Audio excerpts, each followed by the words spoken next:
Hi, Rod from Fleet News Group. Lovely weather today, if you're a duck, but I've brought one bright note here. I've got the new Mitsubishi Triton here. I'm going to tell you all about it, so keep watching the video and we'll learn about the Mitsubishi Triton.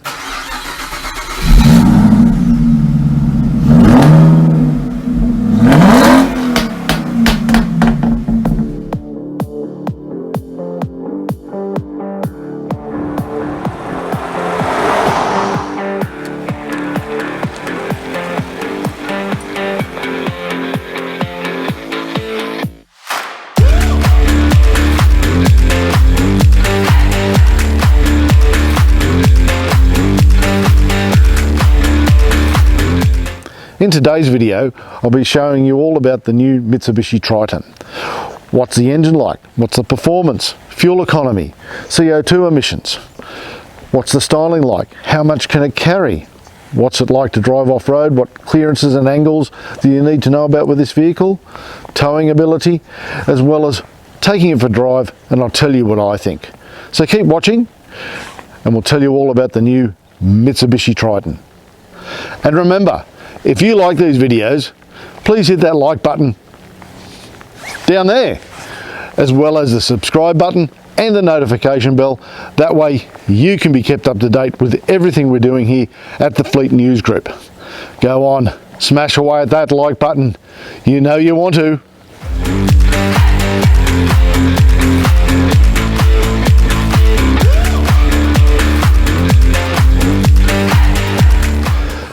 The first thing you notice about the new Triton is the styling. I think it's a much better looking vehicle than the previous model. That was very angular, and I always found people's opinions of it were very polarised. You either loved it or you hated it. There was no middle ground. Wasn't that upset at the styling of that one myself, but I think this one, it looks a whole lot better. It's much better proportioned in the look of the vehicle now, and when I show you from the rear, it doesn't have the look of the long tailgate going on forever out the back, but I'll show you that in a moment. Very striking design. When you add the fender flares on the GSR model, looks very muscular. This is the GLS, looks pretty good with the nice alloy wheels and all that on it as well.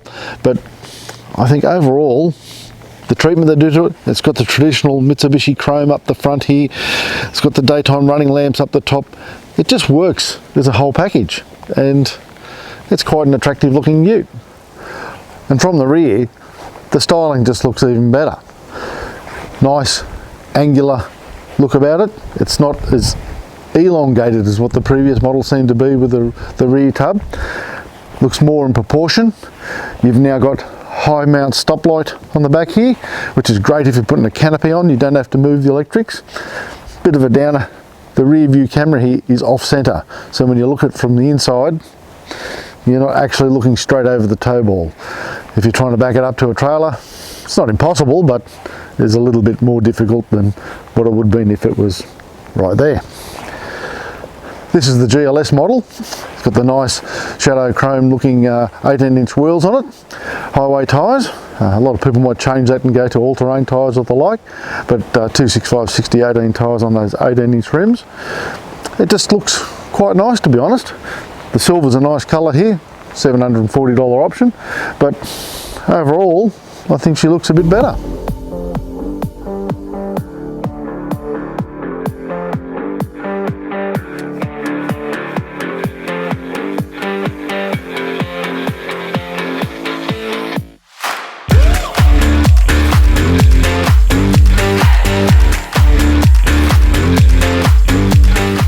Well, what's under the bonnet?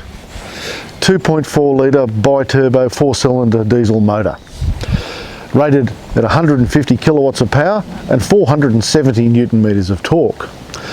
All that power is transmitted through a 6-speed transmission, automatic, through the Super Select transmission 4-wheel drive system, which honestly is one of the best going around in the market. It's only equivalent would be in the Ford Ranger at the moment, with the 2-wheel drive 4 auto, where you can drive it in high range 4-wheel drive on a hard surface. 4-wheel drive high range proper with the centre diff locked, and then 4-wheel drive low range with the centre diff locked. It's a very good system, quite like it. Fuel economy. Mitsubishi lists the fuel economy on this motor at 7.7 litres per 100 k's.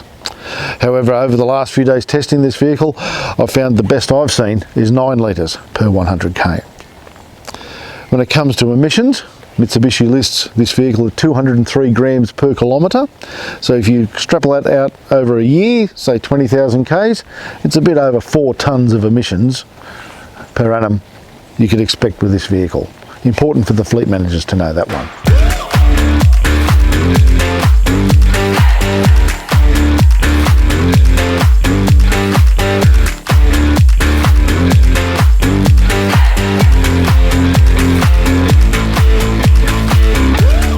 Well, here I am in the driver's seat of the Triton. It's a very nice place to be here. As I said, this is the GLS model. It does have the deluxe pack fitted, so it's got the nice leather seats and steering wheel, heated in the front, plus power adjustments on the side here as well. Very good, very nice and comfortable. It's a very comfortable seating position.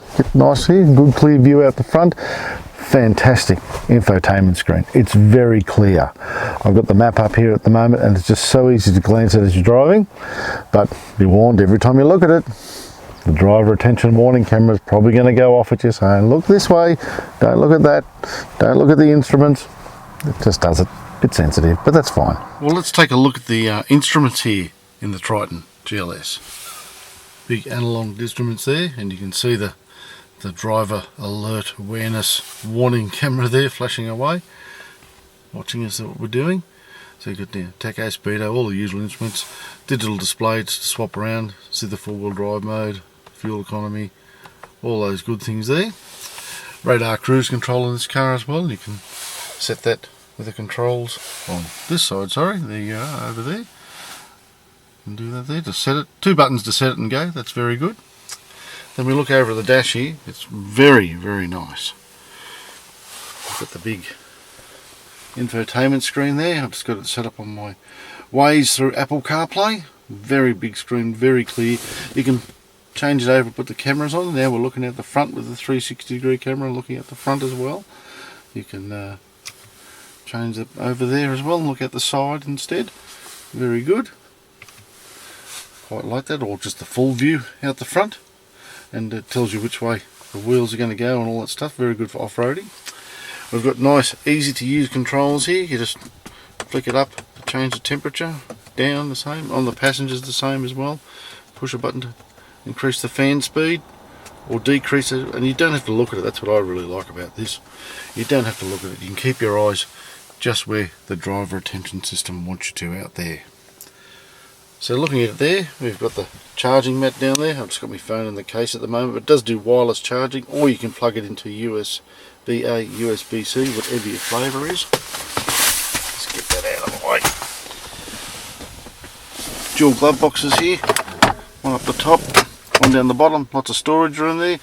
Just don't see the lollies there, don't need to watch that. And the nice seats here, as I've said many times already, it's got the deluxe pack fitted, so it's got the leather seats here in the GLS, heated in the front, plus power operator for the driver. We then have down here the Super Select drive mode system, and the camera wants to focus, there we go.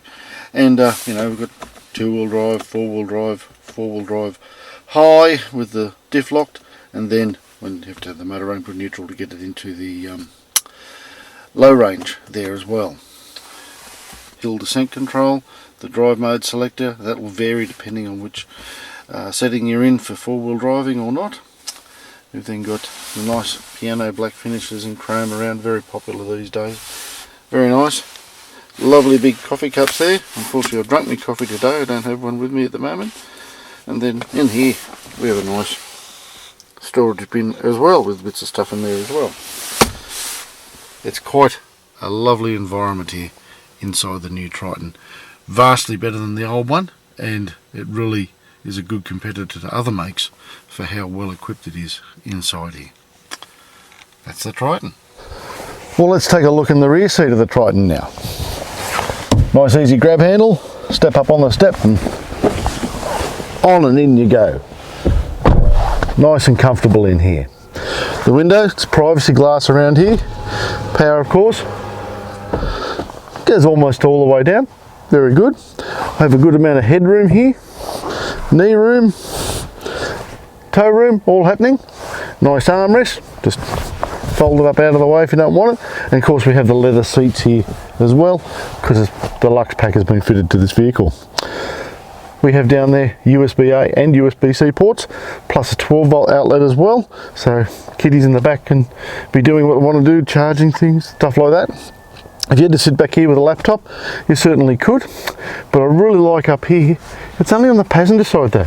The seat pockets are there both sides, but there's some extra cool little pockets just up the top here to store maybe your phone or tablet or something in there. Just make it easier to use, and that's pretty good. With the kids though, it might start fights as to who gets it and who doesn't. But yeah, I think it's a very nice environment back here, and you'd be comfortable travelling along, even with the air vents coming out of the roof. That's pretty much a Mitsubishi way of doing things, but yeah, nice and comfortable back here.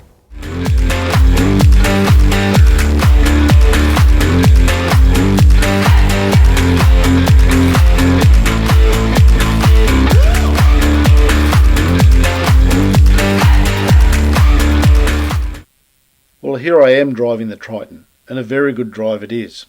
I'm in the GLS model here with the deluxe pack fitted.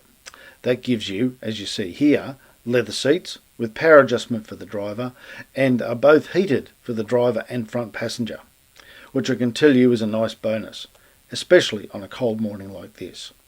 The 2.4 litre bi-turbo motor is more responsive than before, and with a decent amount of power on board at 150 kilowatts and 470 newton meters, will allow you to overtake with ease those pesky caravans and trucks out on the highway. The transmission is a 6-speed auto, and the Super Select 2 4-wheel drive system, which I think is one of the best drive mode selectors going around, has 7 drive modes that help the Triton to have the right amount of traction to suit the conditions and the road surface on which you're driving. Mitsubishi lists the fuel economy at 7.7 litres per 100 k's on the combined cycle, but the best I've seen this week while driving it has been 9 litres per 100 k's, and that isn't too bad, to be honest. As the Triton, I've taken it around town, out bush, with some highway and freeway running, and on some pretty dodgy country roads as well, all of which Triton handled with ease.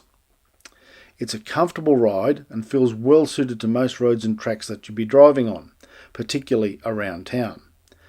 At times, however, the suspension does feel a bit soft, most notably at highway speeds on undulating roads, where it seems quite floaty, with the suspension taking quite a while to settle after encountering dips or humps in the road surface, especially if they are in quick succession. When it comes to safety, Triton has earned a 5-star rating from ANCAP and boasts a range of safety features and driver aids including autonomous emergency braking, adaptive cruise control, blind spot monitoring, forward and rear cross traffic alerts, lane departure warning, lane keeping assist, and driver attention alert system. Of these, I found the lane keeping assist to be a little disconcerting in the way it intervenes to keep the vehicle centred in the lane, by braking wheels on one side of the car to correct the car's trajectory, which at times unsettles the car, pitching it quite hard into different direction to what you are steering. And then there's the DAA system, Driver Attention Alert System. It's so sensitive that, honestly, it's downright annoying, and I'd suggest turning it off every time you start the car, if for no other reason but to save your sanity. This Triton is definitely an improvement over the previous model, but has it achieved the same levels of performance and comfort that rivals such as Hilux and Ranger have? Probably not, but it also doesn't have the price tag that they have, and Triton remains decidedly cheaper across the range than the Ford or the Toyota. Well, that's what I think about driving the Triton. What are your thoughts? Do you like the new Triton? Is it a vehicle that you're considering for your fleet or a novated lease? Let us know in the comments below. Keen to hear your feedback and what you have to say.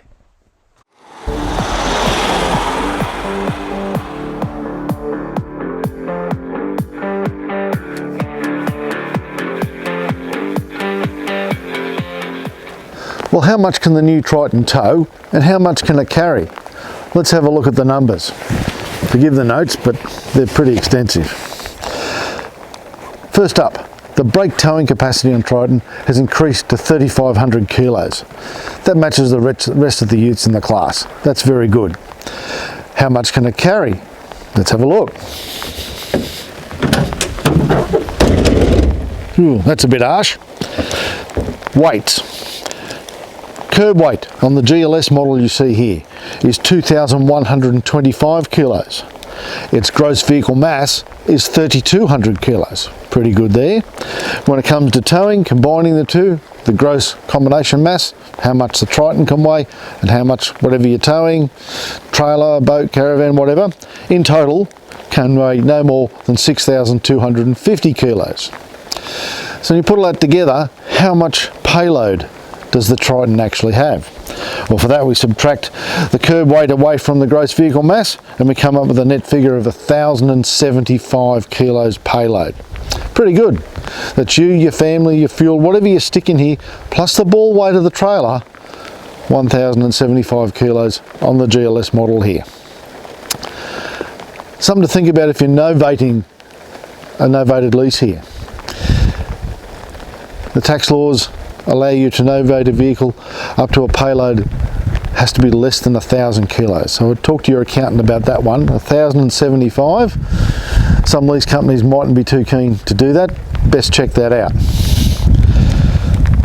Dimensions. Physically, what fits in here? Well, from the floor here I'm standing on the tub to the top of the tub, 525 millimeters. The length of the tray here, 1,555 millimeters. The width across, 1,545 until you get to the wheel arches here. It drops back to 1,135 millimeters. So not quite big enough to fit a standard Euro pallet in here between the wheel arches. It's long enough this way, 1,200 by 1,200, but it's going to hit the wheel arches there. So there's that to be aware of. Other than that, nice tub liner in here, looks pretty good.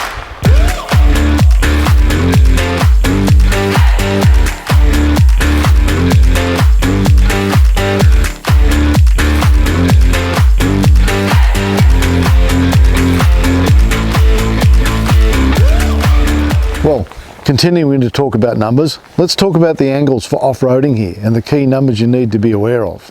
First up, ground clearance.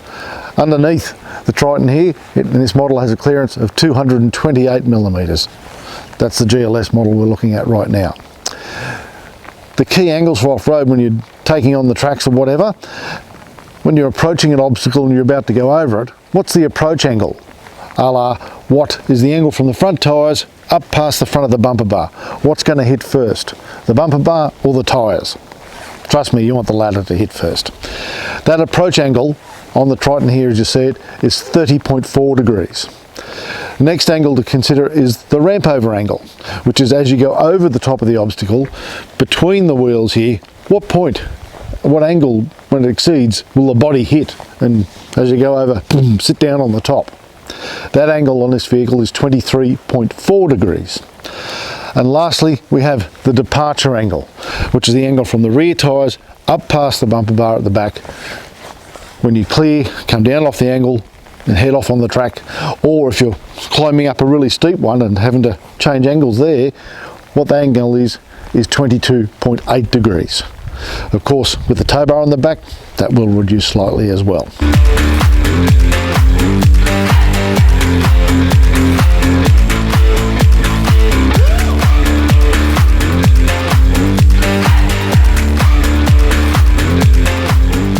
Well, let's talk about warranty and servicing. Mitsubishi is the absolute class leader here in Australia now with their 10-year unlimited kilometre warranty. No other manufacturer gets close. If it's a commercial application, the warranty is 10 years, 200,000 Ks, but for everyone else, 10 years unlimited. The caveat on that 10-year warranty though is it must be serviced at a Mitsubishi dealer. Having said that, Mitsubishi also offers cap price service program. 10 services at 15,000 K intervals or 12 months, whichever occurs first, all the way up to 150,000 Ks at a cap price service. They also offer roadside assistance, so if you manage to break down in the middle of nowhere, they'll be able to get someone to come and help you out. That's a good thing to know as well. For the fleet space, it's pretty good. Most fleets keep their cars 3, 4, maybe 5 years. With the Mitsubishi, if your fleet's having it serviced at the Mitsubishi dealership, then when you want to sell it back through the lease company to a new owner, the warranty will transfer to the new owner, and that warranty for the owner will be valid for the balance of the 10 years, be it 7, 6, 5, whatever, depends how long you as the fleet managers kept the vehicle. So that's a very good thing, and it will help you move the vehicle on when it ends its working life in your fleet.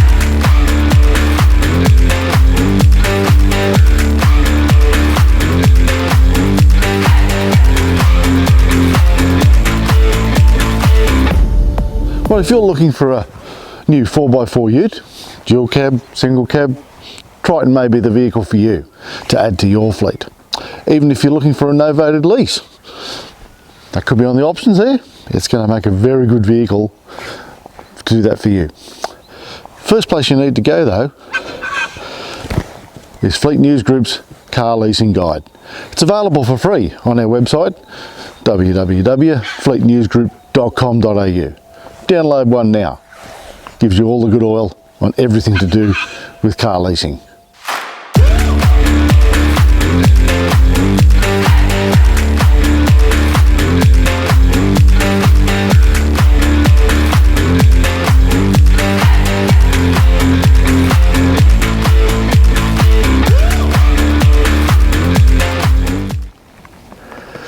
Well, as you always hear me say, tell them the price, son. Sorry, child of the 70s. But what's the new Mitsubishi Triton cost? It's a bit more expensive than the previous model. Like everything in life, prices go up. But for the 4x2 GLX, the entry-level model, it starts pricing at $43,690 plus on roads. If you get the GLX as a 4x4, it goes up to $53,440 plus on roads. This one here, the GLS 4x4, it starts the pricing at $59,090 plus on road costs. All these costs are as advised by Mitsubishi. To that, for what you see here, it's an extra $740 for the nice silver paint job, and it's got a few extra niceties like leather seats inside and seat heaters and that as well in this one as an option, the deluxe pack they call it, and then it's an extra $1,580 to add to it as well. Pretty price competitive against Hilux and Ranger, even the D-Max, BT50, all the utes. It is a very price competitive, this one, the Triton, and that's what makes it quite popular, to be honest. Does just about everything the other ones do, nearly just as well, and it's a bit more keen in the pricing for you.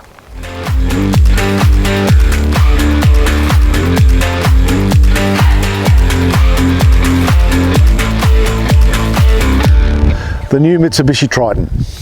It's a very attractive looking vehicle. It's very competitively priced compared to its competitors. It does pretty much everything you want it to do.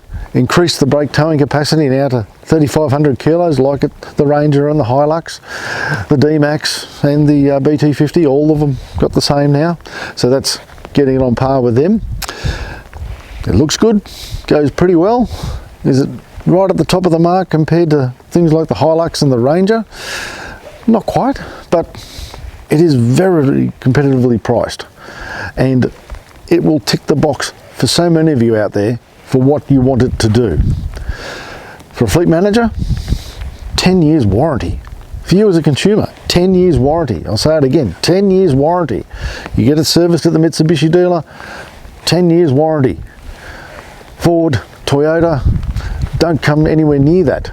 Ford's at 5 years unlimited Ks for warranty.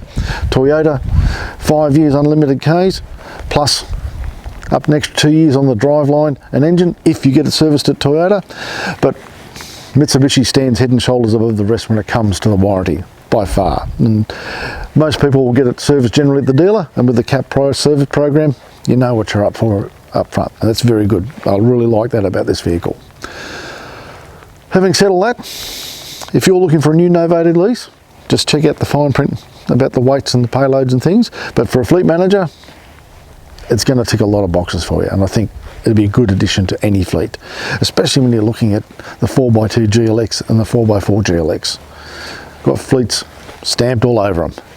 Good vehicles for that. Thank you very much for watching today.